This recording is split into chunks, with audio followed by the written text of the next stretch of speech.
for women in STEAM roles by focusing on and hosting inspiring voices in STEAM. Our mission is to see more women in these roles, women at the decision-making table, whether they're inside of an organization or fearlessly leading their own organization. I'm your host, Jenny Hansen, and I'm excited to lead today's conversation. So why does our podcast focus on STEAM? Well, because STEAM is where the earning power is. On average, people in STEAM roles make 2/3 more than people in other roles. So if we have more women in STEAM roles, the women have more earning power, and that's good for everyone.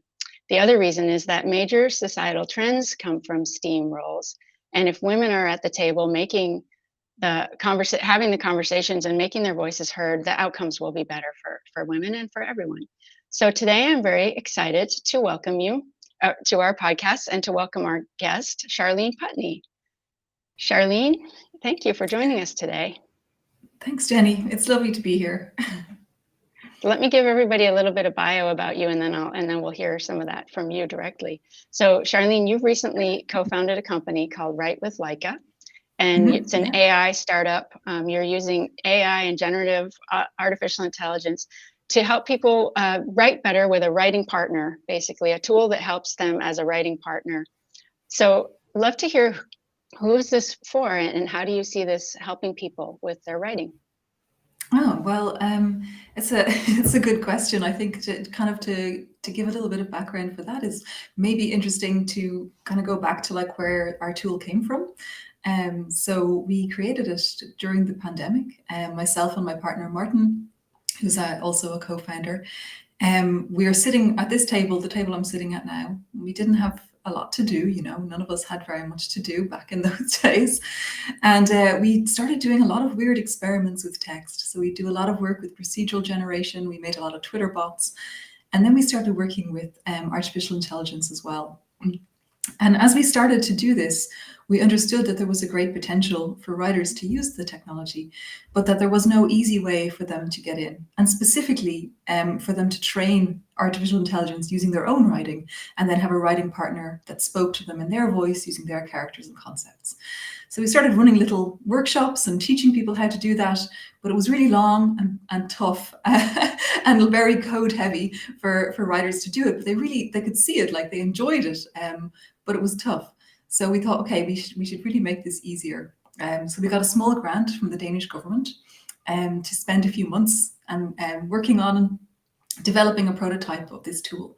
And so we did that. And then at the end of that time, so like last November or so, when we'd finished with our grant, we had our tool up and online so that any writer could come in, feed in 10,000 words of their content if they, or 10,000 words of any public domain content, because we don't mess with copyright. And then in 4 minutes, they'd have a brain, we call them, trained on their writing that they would be able to work with as a partner. And so that's kind of that we aimed it to be for fiction writers, most of all, and games writers, since I'm a video game writer as well.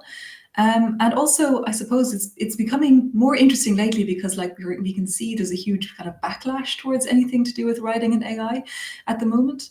And we're kind of, I don't know, myself and my partner were kind of gravitating into other directions and other shapes for who it could be for and what it could be really used for. But at its heart, we wanted to make the technology that's out there available and useful and friendly and accessible for writers. I love that you're getting ahead of, like you say, the backlash and skipping right ahead to the how can this be a tool for people. So you have a really great, talking about STEAM, your background is such a great combination of tech and creative. So STEAM has, tech and engineering and arts in its name. And so I'd love to hear more about your background in video game writing and how you maybe the journey, you've worked at some of the big tech companies like Google and Facebook. So I'd love to hear the journey of your creative into tech and now into founding a company. Sure. So I mean, originally, way back in the day when I went to university, I actually did ancient Near Eastern languages. So I have a bachelor's degree and a master's degree in Hebrew, Aramaic, Syriac, and Greek.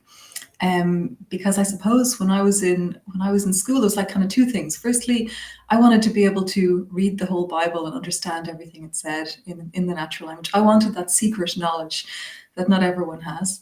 And also, my dad would go on a lot of business trips to Israel and bring me back the newspaper. And I remember just seeing the newspaper and thinking, I want to be able to read that.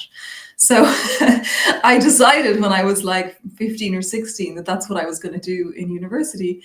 And I remember the guidance counselor at my school was really adamantly against me studying ancient Hebrew in university and said I was not going to get a job. And she was weirdly obsessed with me studying like radiography and like becoming a radiographer. I have no idea where this came from or why I would be interested in that. It's not in any way interesting to me at all. But I remember like she even phoned my parents to try and get them to dissuade me from this like terrible path that I was going down. So I did that for 5 years. I got my bachelor's, my master's. And then honestly, by the end of that time, I was a little bit lonely. I had really spent a lot of time sitting in a library by myself, reading very old texts, and kind of disconnected a little bit from the normal world, the world that everyone else was in.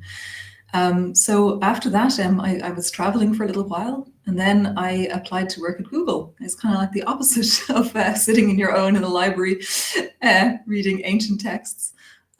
So I worked at Google for, and in fact, it was my degree, my interesting degree, an interesting master's that got me my job at Google. This is in 2004. So Google was a lot smaller. There wasn't so many people working there. I was working in the Dublin office. I think we were about 150 people at the time. I don't even know how many thousands there are now there, but I worked there for a few years. And then after that, I went and I worked at Facebook for a few years as well, working on like kind of product operations and project managing how the site would feel to people in using different languages. And I had a kind of a crisis of creativity there. And I really loved the people that I worked with. Like I always had really strong female managers everywhere that I worked. It was always run by these really strong, fierce, amazing women. But I had this like feeling that I wanted to do something just a little bit more creative. And I was writing a fantasy novel at the time, and I kept writing this fantasy novel and thinking, okay, this is what I'm going to do. I'm going to leave and I'm going to spend a few months writing this novel, and then let's see what happens. And of course, what happened was that I'm not paying the rent by writing this fantasy novel. And so I'm going to have to do something. But I wanted to keep doing this creative type of work. And so I started making small video games, making small interactive fictions, and applying for roles in that world. And I ended up working at Larian Studios, which is a Belgian games company where I wrote for Divinity Original Sin 2. And also I spent like 2 years writing story for the upcoming Baldur's Gate 3 before I moved to Denmark. So I spoke for a long time there. Because I'm very old, so I've spent a long time now. This is like almost 20 years of time encapsulated. Well, that's amazing. And there's one thing that you said that I really want to return to, because it is actually a theme of one of the things that we were talking about, which is you had a crisis of creativity. So you were working in tech, and like you said, these are great jobs. That's where I've come from in my last job. And these are great jobs, wonderful people, exciting, because you're working on things that influence a lot of people around the world. So you feel like, oh, good, I'm on the inside and I can do positive things that make it to the outside. But it's true, it doesn't feed everything about you as a person. It doesn't have everything you need to really thrive. So when I say it relates to one of our themes that we often talk about on this podcast, is like, not only how do women get into these STEAM roles, so science, tech, engineering, arts, and math, but how do we stay in these roles? Because there are forces that prevail, you would say, against us. If really only 34% by one measure it's from the National Girls Collaborative Project, says that women just only make up 34% of people in STEAM roles. So it isn't only getting into those roles that isn't, there's blockers all along, right? You're, like you said, people push you in certain directions, and they may not be toward these STEAM roles. But then once we get in, it's often hard to stay because it doesn't necessarily feed our spirit. In your case, your creative spirit, or it's hard to be in a workplace where you're in a minority, or you see things that seem like inequities. And I apologize for barking dogs in the background. I'm in a little village in Greece, which is amazing, but there's lots of cats and dogs who run around this village. So I'll mute when I'm not talking. So I would love for you to talk about what it takes for you to stay in STEAM. And if there were times you felt like giving up, talk about why and maybe how you made yourself stay, or what your alternative way of channeling your interests was, that you were still doing what was right for you. Well, it's an interesting question, because I suppose I'm like I'm not all that invested in staying in anything that isn't serving me and the way that I want to be in the world. So I suppose I don't particularly find it very, I don't know, how can I put this?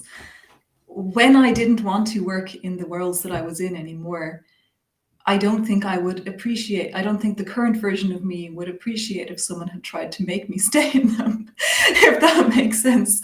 I'm more invested in like understanding what it is that feeds people and what it is that makes them happy and makes them sing and makes them excited, and then showing them that they can do those things, wherever that happens to be. I suppose the one thing that could have kept me, like when I worked at Facebook and I was writing, and I was really just feeling this like hunger to be more creative and have a more creative life, the one thing that could have helped me was being allowed to work part-time. And I think that that's something, like, because I left Facebook in 2013, so it's 10 years ago now that I've been outside of that world. And I think that it's much more accepted now. I mean, not in Facebook, since they're laying off lots of people, but in the tech world, working part-time is now more accepted. It wasn't then. And it was really just a case of, you can't work part-time. You can stay or you can go. That's the option. And then when kind of faced with that sort of stark reality for a long time, it was just like, well, it's going to feed me more to leave. I mean, not feed me in the actual sense of feeding with money, that will buy me food, but it's what I needed to do at the time. And then it was like that kind of roundabout way of working in Google and Facebook, and then working in the creative world, in the games, and working on my novel. It is that roundabout way of doing those things and then circling back to tech that let me be able to be what I'm doing now, which is making my own startup and making my own tool. I mean, I don't know if that's going to be successful. I don't know if it's going to be something that can sustain like myself and my partner long term, but we're certainly getting up every day and loving what we do and enjoying sharing our work and delving into the collective unconscious with the tool and figuring out what's happening at this interesting new frontier. So I suppose, I don't know if I'm answering the question very well, but yes, I think, you are. Yeah. Part-time Honestly, is a really nice way. Yeah, no, it's so good to hear that honest answer, because that's absolutely right. Like, when we say we have this mission to see more women in these roles, it isn't to have women be uncomfortable and do things they don't really want to do. It's to have people who want to be in stay in, or people who, like yourself, have found this blend of technology, but also creativity, in your case, that actually, like you said, gets you out of bed in the morning. So I'd love to hear, because some of the people that are listening today, no doubt, myself included, are thinking it's maybe time to start my own thing. The idea of going back to some of the ways that I used to work aren't really that exciting to me anymore. There are things that, like, I also traded off in my personality in order to be in those roles. And so there's probably a lot of people listening who's thinking, like, maybe it's time to start my own thing. So I want to hear from you about the courage, the fears, the questions, but also the way you feel in the morning when, like you said, you jump out of bed and you're having this feeling of like, there's things that I can't wait to do today for my business. So just talk about some of the emotions that go with starting your own business for everyone to hear, if you would. Yeah. So I suppose, yeah, like day to day, the biggest one is like this really great feeling of just getting up every morning and thinking there's something exciting that I'm going to do today and I'm going to really enjoy it. Like every day is different and every day is something where I get to talk about the stuff that's interesting to me and work on that and make new brains that people can play with and everything like that. And that's wonderful. And then I also get to do that with my partner. So that is also wonderful because we get to talk about the stuff that we're excited about together all day. I suppose the flip side of that is that we literally wake up in the morning and start talking about like well, before we've even had the first coffee. And then when we have lunch, we talk about our work. And then we come back and sit and work. And then we go out in the evening and talk as we go for our walks around the lake. So there is like a perhaps I think there, but I don't think that's just because we're partners. I think there is something to do with having your own business and like the work-life balance side of things just is a bit different because perhaps it is just like I'm a bit more invested or I'm a little bit more like it's everything that we do reflects upon me and is like it's my thing that I'm putting out into the world. It's like, of course, when I worked at Facebook, I cared when we did things that looked bad in the news. Of course, I cared to make sure that the users were getting the best possible like support and assistance. But when I left the office, like at 5 o'clock or 6 o'clock or whatever, I would just go to the cinema. I would have drinks. I wouldn't really think about Facebook till the next day. But now I really have a kind of a really just always thinking about it a little bit. It's always rolling around in the back of the head, thinking what could be different, what could be better. So I think that's a big thing. And then interesting that you were mentioning like about fears, because I was like kind of laughing to myself when you did the intro and talked about women fearlessly leading their own thing. And I was like, well, that's not me. Like, I am the absolute opposite of fearlessly doing anything. I am full of fear. I am often afraid and very anxious about all manner of things, especially bureaucracy. So that's like my real what is it? The shadow upon my shoulder, like the beast that's like whispering in my ear, is always bureaucratic fear. Like I am afraid of forms. I'm afraid of laws. I'm afraid of doing things wrong. I'm afraid of not doing things in the exact right way and somehow getting in trouble because of it. So I'm always really hyper vigilant about doing things correctly and ticking all the boxes the right way. So yeah, I think not that strikes that I'll change it to courageously next time because I think it's more accurate. You're right. So that struck a nerve with me, and so I'm hoping that it strikes a nerve with other people listening. But this idea of not making any mistakes and getting, I can tell you that many times I've had this thought in my head, like, oh, I could do this kind of business. No, that would involve way too much legal protections. I'd have to make sure that I wasn't making this mistake or that mistake, or oh, if it spans several countries, it would just get too complicated and I don't know how to do that, right? So that charge ahead kind of mentality that some people have, typically men have a little more of it, it seems, where you just say like, my idea is a good idea. I'm going to just start doing it and I'll figure out each hurdle as I get to it. And I certainly won't talk myself out of it on the way. Mm-hmm. And I definitely have talked myself out of countless ideas, business concepts. So the fear of doing things wrong just seems to be a really thing that we could maybe dig in a little bit more. So I guess the first question is, how do you keep going no matter, in spite of that fear? So do you find ways that you get other people to handle the things that you don't like? Do you educate yourself more? How do you handle that? How do you keep going in spite of it? Yeah, I mean, I think there's a few things there going on. So firstly, handily enough, my partner Martin loves reading contracts and loves doing the legal stuff. So he takes care of those things, and I don't need to worry about those so much. In other areas, it is the case that I have just put in the effort to educate myself and learn and figure things out. So like from working at Google and Facebook, like of course I knew all about like customer pipelines, the user support flows and all of that stuff and how it would work in terms of just like the actual day-to-day writing them emails, to, talking to them about things, helping people and figuring stuff out. But the actual back end of that stuff and how those things connect and how to make sure that people's emails are being protected in the right way and that we're holding the data in the right way, all of that stuff is stuff I just had to spend time and learn for myself. And I wouldn't say I particularly enjoy that aspect of things. It's not the exciting part for me of what we're doing.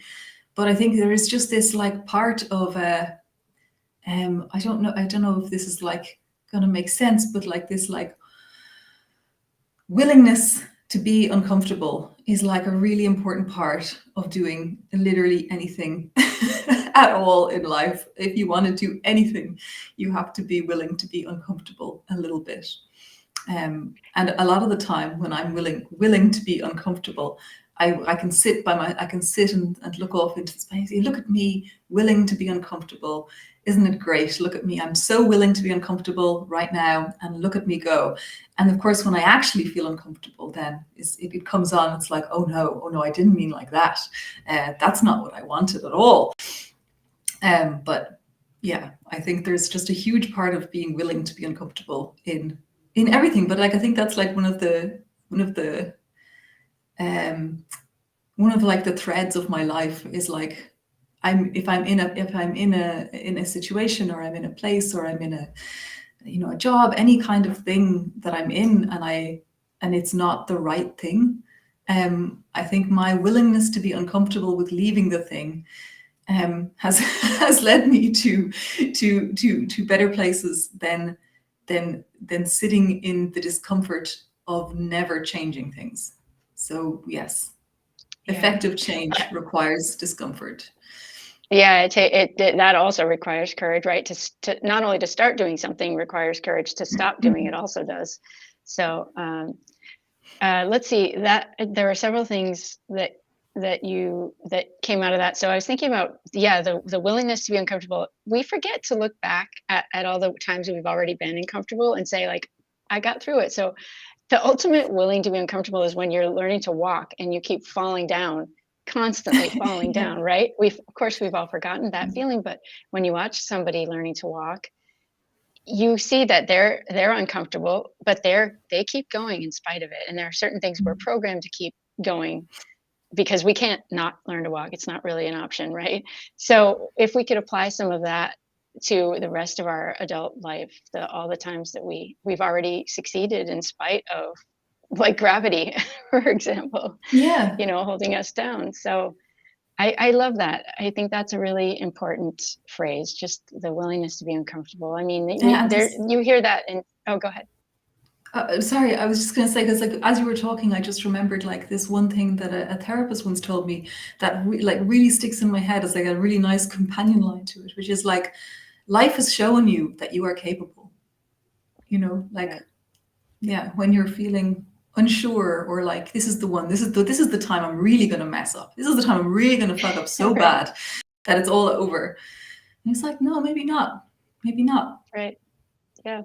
It's so funny. And sometimes okay, this is a little bit of a side anecdote, but so I'm traveling right now, and I'm driving a rental car in a place where there's a lot of 1-lane roads, and it's a little nerve-wracking because I'm used to orderly 2-lane roads in the US. And so I had to go through this whole exercise with myself. I was like, okay, worst case would be somebody gets really hurt, but let's say it's just a fender bender. I wreck a rental car, like, life goes on. It's not gonna be the end of my world. And I always try to question my little fears like that, because are they going to stop you from taking a chance? Or are you going to say, like, okay, that could be 3 months of administrative difficulty trying to get insurance to cover something, but then a year goes by, 2 years goes by, and it's behind you. It's all behind you. Whatever mistakes we make, we keep moving forward. So that's another way that I like to look at it, is just they may be a temporary discomfort, but you've got lots of time on the other side of that thing. Yeah, I love that way of looking at things. And I look at things like that as well, with this, like I kind of think I call it like the long view, like the stretched view, is like the more you stretch out your gaze upon your life and upon the world, the more free you are. Like, we went to this museum earlier this week with my partner's little daughter. She's just 6, and they had this reconstruction of a sea creature. It was some kind of whale or shark or something, and it went extinct 384 million years ago. Right, 384 million years ago, this creature went extinct. And upon the wall, they had this thing showing like the mass extinction events of the Earth. There's been 5 so far, and we're in the middle of the 6th right now. This is where, like, we're in that now. This death, birth, like, cycle of the Earth. And it's like, the more you stretch your view, like, even beyond, like, I can stretch it to, like, you know, like, yes, if I do a mistake now, I might have an uncomfortable conversation next week, or like you say, I might have a few months of admin problems. But at the end of the day, not only am I going to die, but in 384 million years, probably all humans are going to be extinct. And that's fine. So, you know, there's like, I don't know, the more you stretch the view, the more freeing it can be, and terrifying, but yeah, totally. I mean, we all probably have our little techniques, but you know, like I said, I'm traveling, so we're going to happen to go see graveyards in different countries, and the way people honor the people who've died, and it's really interesting because it's so unique in every country. But however, of course, the thought that comes to your mind is these were people who had a very full life, and you know, did everything that I'm doing in the span of their life, hopefully. So I better get on with it, you know, because these people are no different than me. I have this one chance. This is my little window, and I have got to get on with it, you know. And you talked about listening to that voice inside of you that gets uncomfortable and when a situation isn't working for you anymore. So, like I said, I'm in the middle of a big change. I have to think that other people listening, there are big societal trends happening right now with people, the whole thing that we saw during COVID, the quiet quitting, which a phrase that, you know, has been used a billion times. But we're moving through to the next, oh, forget about quiet quitting. How about this? Like, but all of them have something that they share underneath, which is that people are restless.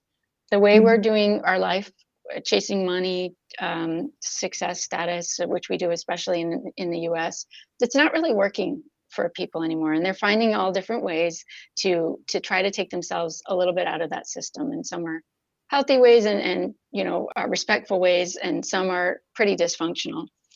But it takes guts to try to step off of that wheel that you see everyone else on. And so, yeah, I'd love to hear maybe a little bit from you again about when you hear that voice inside of you that says, it's time to go, it's time to leave this job, even though I don't maybe have the other thing lined up on the other side of it. Could you talk about some of the times you've made a scary decision to stop something, and then what was the aftermath? Did it work out in the end? Yeah, I mean, I suppose like the scary decisions I've made were all like, yeah, leaving Google, leaving Facebook, leaving Larian to move here to Copenhagen. And every time I thought, this is the moment where I'm really messing up. This is the moment where I'm going to end up homeless and on the street and have nothing. Because every time I do this, I save my money. I work in my job and I save my little money. I'm a very frugal person. You wouldn't even believe how cheap me and Martin are the way we live. Like, but I save my money, and then I leave the job, and then the money goes down. And then I get the other job and I start saving again, and the money goes down. And I get into this fear pattern of just like, this is the time where the money's going to go down, but there's not going to be anything on the other side. And I hope it's not true, and I don't think it is true. But at the end of the day, you know, I am going to die. And I think I would rather die having done some interesting things that were fun for me and followed my passions and my interests more than sticking around to make money. I met a guy the other week. I was giving a workshop in Berlin, and I met this guy, and he's been working at Google for 10 years. And he's like, wow, I'd really love to do, you know, what you did. I'd love to leave and make games, or I'd, you know, do something creative. Like, how do you do it? And I was like, well, you just have to be willing to not get the monthly paycheck, and you have to be willing to give up the things that make your life really comfortable. And that's like, and not know if you're going to be able to replace them. And I haven't replaced them. Like, I used to get a really nice raspberry cheesecake every Tuesday working at Google. I remember that cheesecake. It was so good. I've never had such a good cheesecake in my life. I left Google in 2008 and I can still remember that cheesecake.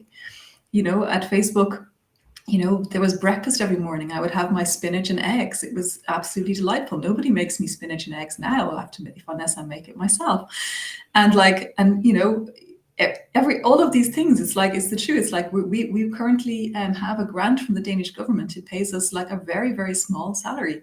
And it's wonderful. Like I'm every day I wake up super grateful for this amazing opportunity that gives us the chance to work on what we're doing. But again, like as you were saying in the intro, more women in STEAM, more earning power. It's like, yeah, I had lots of earning power when I worked in Google and Facebook. I could have stayed there and I could be a person who owns a house. I don't have a house. I probably never own a house. I don't have a pension. I might never have that either. But I do get up in the morning and enjoy what I do. And I think there is just this fundamental moment or a crack in the soul where you have to get to that point where it's more fulfilling for you to follow your own footstep and your own path than it is to have a nice bank account. And maybe I'm sure there's other people who have completely managed to figure this out properly and be really rich and creatively fulfilled. But I'm not that person. I'm still trying to figure out how we can make things sustainable and retire someday. I appreciate that honesty, because that is true for people. Is like we have to give up something if we want something else, right? And so the golden handcuffs, if you've ever had a high-paying job of any kind, are real. Or even when it's not high-paying, just the steadiness of a paycheck is something that we stake our whole we build our whole life around that. So I want to connect it back, because I want to maybe make a connection between two ideas. It isn't that women in high-paying jobs is just for the sake of people having more money to spend and more influence because of money. It's really any ways that people who aren't typically the decision makers or out front leading can have some kind of influence. So, and it doesn't have to be a financial one. So I want to ask you about something that I saw recently, that that Right with Leica has recently won the Danish Creative Business Cup, which is pretty cool. That's pretty exciting. And what I'm trying to connect here is that's influential, right? So you're being held up as this company that has done something good that will help other people do their work better, and that has taken a creative idea and turned it into a business. So that's still a kind of influence. It doesn't have to have money behind it.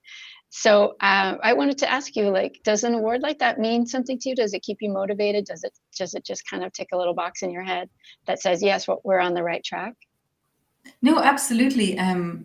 There's so many little things, when you have your own business like this, that there's these little moments, like on Friday evening, I got an email from a lady who was like, please delete my account, delete it and all the data associated with it and all the brains. And I was like, it's oh no, all of the hype about AI is she thinks we're going to use her stuff to train AIs or something. That's so far beyond what we would do. But I immediately got up into my head with all these stories about this poor woman and how, and she just wanted to cancel her account. It's not a big deal. How often do we cancel things? Every day. Anyway, it was boom. And then I saw a message came in right after that. And it was a YouTube comment, and somebody was going, finally, an AI tool that can actually assist with the creative process. And I was like, whoop. And so it's all of these little things. It's this little roller coaster of positive and negative reinforcements all the time. And the Creative Business Cup was a huge one, actually, because I applied for it thinking, we probably won't even get into the shortlist. And then they told us we were in the shortlist and we were going to get to pitch. And I was like, oh, brilliant. Martin will go and pitch for us. And then it turned out the pitching, because Martin's great at speaking. He's a professor at the IT university here. And, he's really good at talking. He's the talker of the family. He's the talker of the business. It's not me. I'm the writer, I'm much better at expressing myself in written words where I have time to think about them and to like go back over them. But then Martin was actually giving a talk at a different place. And I was like, well, that's it. We have no hope now. I have to go and pitch me. I have to pitch. I am not a pitcher. I'm a person who always says the wrong thing. Like I always say the bit that the investors don't want to hear, say the thing that isn't the right thing. And so going and winning, like Martin made the beautiful pitch deck, and then I gave the pitch, and I was like, wow, okay. Like it was a real vote of confidence, not just for us as a small Danish startup, but also it felt like a vote of confidence for me as a person who could stand up and win people over to what it was that we were doing. And now in 2 weeks, we will go and represent Denmark in the global finals. And that's also going to be exciting. Wow, congratulations. In that case, are you going to do the pitch, or will you co-pitch with Martin, or do you think you'll leave it to him? So we've decided we're going to do a kind of a co-pitch thing where it's only a 3-minute pitch, so it's really small. So I'll do the pitch, but then he'll be there to answer the questions. Because it's always in the questions where I slip up. I don't think very fast. I think I'm quite a slow thinker. And I don't think that makes me stupid or anything, but like I like to think and ruminate over things and write little notes on my paper and then type it up and then have a sleep and look at it again. That's the kind of thinker I am, a writing thinker. So yeah, right. It's that I can totally relate to the idea of like live Q&A really stymies me, like jams my gears, because I just am afraid I don't know what it is that I'm afraid of, but I don't have the short, concise, answers. And you can't, in some cases, in a live event, you're not supposed to just keep saying, well, I'll get back to you. Let me do some research. You have to actually answer a question. Yeah. But yeah, I think putting yourself out there like that and then getting little wins is another important part of our growth. It goes back to the thing we were talking about before, which is just believing that you can be a little uncomfortable for a while, and that maybe on the other side of that you'll say, wow, I did it. And I think speaking for anyone who has a fear of being up there in front of people and representing something, I constantly challenge myself to do that, and that's the only way to get better at it, is to just keep doing it. And even when you have a minor catastrophe and things don't go well, you still got up there and you did it. And so in your case, they did go well, so congratulations. Let's see there. Let me see what else that I want to talk to you about. I'd love to just hear, we kind of touched on this a little bit, but do you have any maybe advice? So if anyone's listening today, is there any like philosophy or advice you would share about people starting their own company that we haven't already talked about? Well, I suppose the one thing, and I'm not super great at following this yet myself, but like I was very good at following it back in my old jobs. But I remember like this concept of like the work will never be done. Like never will it be done. Doesn't matter how hard you push, doesn't matter what you do. The more you work, in fact, the more work is going to be created and appear. It's like, when you're working on technical issues and you keep working on them, you're just going to make more bugs. Then you have to fix them too. And so I would really like people to soak in the knowledge that no matter what you do and no matter how hard you work, it's not going to ever be like enough. So you have to decide what's enough and decide what it is that is enough for you. And then kind of mark the boundaries very, very closely around your time and around what it is that you're willing to give, while still remaining yourself, your full spirit and your full buoyant humanity. And then I suppose the other things are, at the moment, like when we started making our little tool a year ago, there was like 2 other AI writing tools out there, and nobody knew what AI writing was or anything about it.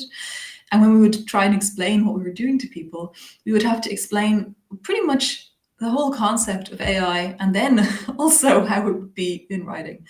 And now when we're trying to explain it to people, there's so many tools out there and the field has expanded in such a huge way that actually now what we have to do is more like explain how we're not like ChatGPT, or how we're not a skin for GPT 3.5 or 3, like it's like so many writing tools are. Like we're really doing something very, very different.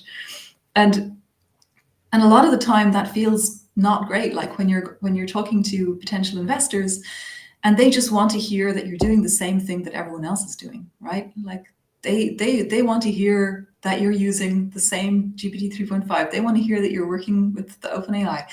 They're like, but these guys are doing this. And we're like, yes, exactly. And now we are doing this opposite thing. We are doing this perpendicular thing that is completely different and not in any way related to the thing that most people are doing. And I think a lot of the time that feels a little bit bad. And sometimes we think, why aren't we doing the thing everyone else is doing? Why are we making this hard on ourselves? Why are we spending the time trying to force this way of doing things into the world when it looks like nobody wants it and like nobody's going to pay for it? And then you get these like the small reinforcements that go, oh no, okay, we opened our paid beta and now we have customers. People are actually paying. Oh no, okay, people are really, really angry about the ways some AI writing tools are working and the way they interact with things. People aren't angry like that with us because we're not doing that. Okay, people want this kind of thing. We already have this planned and nobody else is doing this because it doesn't work with the bigger models. Only small language models, fine-tuned, can do the things that we're doing. So even though it seems kind of counterintuitive, it's like I was always saying this when I was a video game writer. My whole motto that I've been teaching to my writing students for years is like, when in doubt, get weirder. It's like, if you like lean in to the thing that makes you special, that makes you different, that makes you weird, that makes things different. So yeah, when in doubt, get weirder, because I think if we had kind of caved earlier on, if we had said, oh, well, maybe we should just be like everybody else, well, then we would be like everybody else. There's hundreds of AI writing tools out there, and they're all doing a lot of the same thing. And we're kind of reevaluating what it is that we even are. And like we're more like Martin called it last week, like we're kind of creativity pinball, or he also said serendipity bingo. It's like we're a strange creativity platform that's going to be a source of monetization for writers and a source of creativity and inspiration for everyone, and is not in any way going to be exploiting the work of living artists. And that's, we believe in it really strongly, and holding on to that has kind of kept us in this space.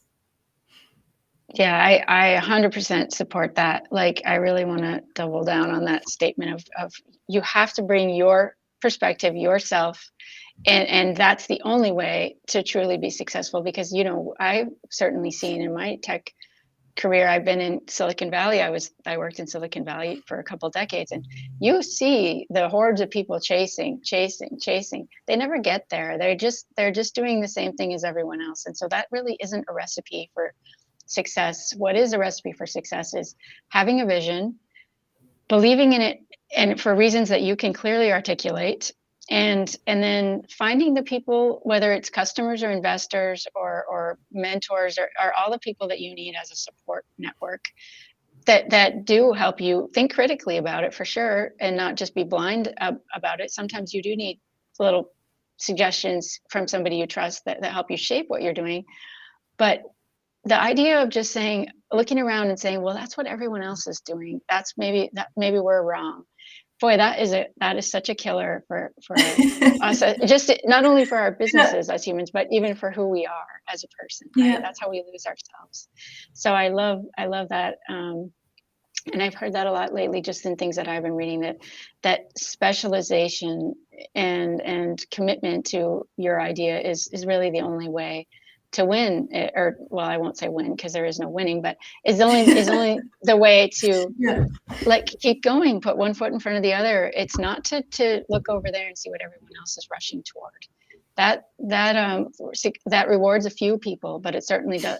Certainly most people don't succeed that way. So in general, one thing that's really coming through from you is just your sincerity, the way you have prioritize the things that you believe inside of you, even when they can be hard. Like you say, it's not hard to get up and stand in front of people and tell them these things that you feel so strongly about it inside of you. You know, like I don't want to generalize and say that this is more thing that women feel, but I can personally relate to this idea that when I have an idea, especially a creative idea, I have an emotional, I won't say attachment to it, but when I try to stand there and tell someone about it, I often even get a little bit teary, you know, about it, Yes. because I care. I really care about it. It's not that I'm afraid of them making fun of it or anything like that. It's that I have a deep feeling about it, and it comes across sometimes in an emotional way.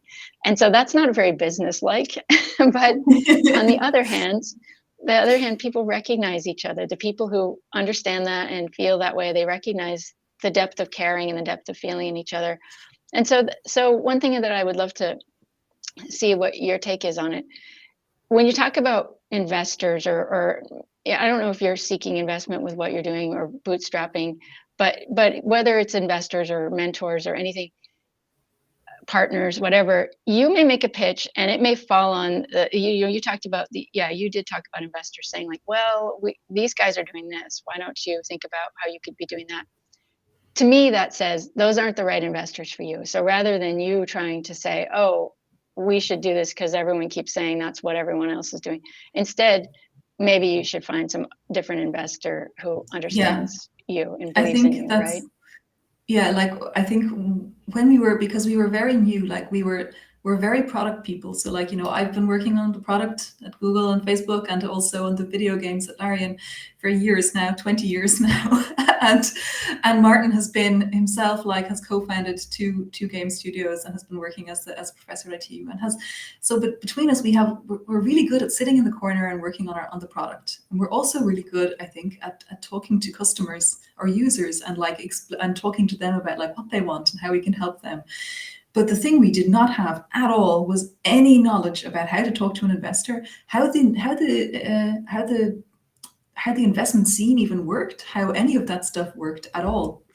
And after we had our first maybe, say, 5 or 6 calls with investors, and we're hearing the same things, we were really thinking there's something wrong with us. And like, but maybe there is something wrong with us from an investment perspective. But now we don't get the same kind of comments anymore because we just kept with it. We stuck at it. We kept making our pitch deck, and now we've had maybe 40 investor calls, and we get much different questions now and much different kind of interaction around what it is that we're saying. And I think you're totally right. It's like it's not just about like in this world, like at the start I would have been like, yes, okay, we just need to get some money and then we can make the thing. But now I can really see if we had gotten some of the earlier investors we talked to who were trying to push us into making something different, that would have been a great curse upon what we were trying to do, because we would have been pushed into a totally different direction, far away from the thing we were trying to do. And instead, what we got was the blessing of the Danish government being like seeing us and looking at us and understanding what we were trying to do and supporting us to go forward and to take this little bit of time where we can actually like iterate and learn and figure out what we want to do. And now we're in this place where we can say, okay, we do want an investor, but the right investor, like someone who gets us and what we're doing and wants to be along for our crazy ride. And otherwise we just keep bootstrapping like we've been doing.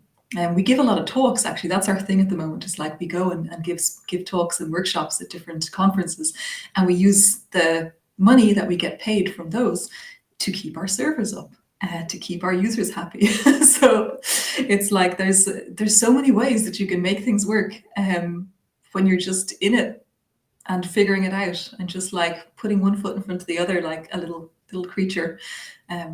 Stuff works out. It's amazing how stuff works out. And I really find this, like, for my whole life, it's like every time I'm in this terrible jam, or I'm in a terrible, okay, after this we're really broke, or okay, but nobody wants my writing anymore. Oh, but nobody cares about what I do. And every time you have that moment, an email comes in, you know, and says, hey, we're looking for a freelancer, or like, hey, we need to talk. Hey, we need this, or it's, you know, there's always something there. I can totally 100% also agree with that, because I lived in San Francisco, which is a famously expensive city, for about, I think I was a freelancer for about 10 years there. And you wouldn't think that somebody who worked on video games, I was a creative director on video games and animation, could pay for a San Francisco apartment for 10 years with not knowing where the next job is coming from. I am being visited by a little bee. And That's a blessing. and I really, yeah, it is a blessing. I really believe that is the after that, I was never afraid to be laid off or lose a job. And I've been laid off several times because I've always worked in tech and video and games, right, and entertainment. So that I had a great instructor when I was in college who said, if you're going to work in animation, think about yourself as a kind of an itinerant farm worker, because you're going to work on a production, and that production will come to an end and it will be done. And then you and all your friends who worked on that production are going to move to the next production. Maybe it's at a different company, maybe it's a whole different thing, but you will have that next job. But it's, just get used to the idea that a job, you don't start it and stay at that same job forever. And I was so grateful that he gave that advice, because it just gave me a lot more courage when I lost that, or I won't say lost the job, when the production ended and I had to be ready for what was next. And it was always there. It was always there. I can look back over my career and say that anytime that there was uncertainty or even what seemed like ruin, and it didn't last for very long till I was back. And not only that, but I'll go one step further and say that whatever came next was fantastic, and something I could never have seen myself in if life hadn't kind of conspired to say, okay, bye, you're not doing this anymore, and then you're open to what's next. So it can be a very exciting time if you can have a lot of courage and listen to people like yourself and hopefully me, who have already had these experiences and can say that the next thing will be there. You have to just have faith in that. Yeah, I really I really believe in it, because it's been what life has shown me for 42 years now. So it's how it goes. And I think there's also, just like, since you were mentioning, I don't know, something about what you just said kind of put me in mind of that, how important it is to listen to the gut, and listen to the intuition, and listen to that little calling inside you that tells you when it's time to move, to do something else, to change, to flow. And getting into the body is so helpful for that. Everything about getting into the body, like breathing, yoga, long walks, all of these things help you to hear the voice more, and help you to obey the voice more, and help you to move through the feeling of the feeling of overwhelm, the feeling of anxiety, the feeling of fear. I've been working with this wonderful somatics coach for the last year or so, and she's just helped me so much with understanding that space of you gotta keep it all moving through the body.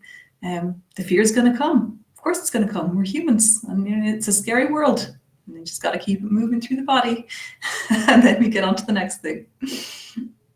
Yeah, and listening to that voice this is why that's so important. Is your voice you're the only one who has it. And so what if you have something, I read recently, somebody said, if I can write something or say something that impacts on even just one other person and makes a little light bulb go off for even one other person, then it was worth having said it. So when our voice is saying, hey, you have this thing that you want to contribute to the world, you want to create something or say something, to hold it back is about the worst thing you can do. It's not good for you, but it also robs other people of a chance to have seen the world through your eyes, and to see what you see, or understand what you understand. And where would we be if others hadn't taken the chance to write something down, or to spend years of their life on a creative endeavor? Where would any of us be if someone else before us had said, no, I'll hold it back. What if people don't like it? Oh my gosh. So when I think of it that way, it's it's having a little voice, having a little vision of our own is about the most exciting thing that there is. And if we keep it to ourselves, it goes back to what we said before. We're kind of wasting our little chance here on this planet to do something, Yeah, and it is like you say, is we have one moment Not one chance, because we keep getting, the great thing is in life is that you keep getting more and more chances. You can keep getting the opportunity to go and write a poem, to go and make a game, to go and write a book, to do whatever it is that you want to do. The chances keep coming up. They're popping up, opportunities left, right, and center. But yeah, every now and then you have to take one and roll with it. And I feel like this is the kind of thing that, like, when you take that long view, the stretch view, and you think about 384 million year extinct sharks, whales, can't remember which one, but like in 384 million years, which is more likely to have had a good impact on the way things go? You doing this thing that you're called to do, or you staying where you are? Yeah, that is perfectly said. Yes. And even if the only person who, or the only thing that it touched was you and that person inside of you who has always been asking to come out, then it would still have been worth it 100%. Yeah. All right. So I have, at Innovate, who, we're hosting this We Innovate podcast. I want to tell everybody that they can find us at winnovate.tech. One thing that we are really, why we exist is we provide a community for people who are either starting their own things or need support in their careers to find reasons to find meaning, find reasons to keep going. So it's a great community, and I really encourage everyone to please come see our website and get a little bit more information about what we're doing. But the reason I'm bringing it up is because you have a partner, and I think partnership, and if not directly with a business partner or a partner at home, community, other people helping you find your way is so important to us. It helps us test ideas. It helps us keep going when we're feeling down. So I'd love for you to talk just a little bit about maybe, first of all, your partnership that you have now, but other times in your life when a mentor or anyone else has helped kind of keep you going or keep you pointed in the right direction, so that people who are listening remind themselves, I don't have to go it alone. I can look for help or support. Yeah, that's a really nice point as well, because I don't think I've ever gone anything alone when I think about it, so my partnership now is wonderful. I have Martin, like, we work together, we live together, we read the same books at the same time, we go for the same walks together every day. So we have a really strong bond of support and care and love, and that's just huge for me.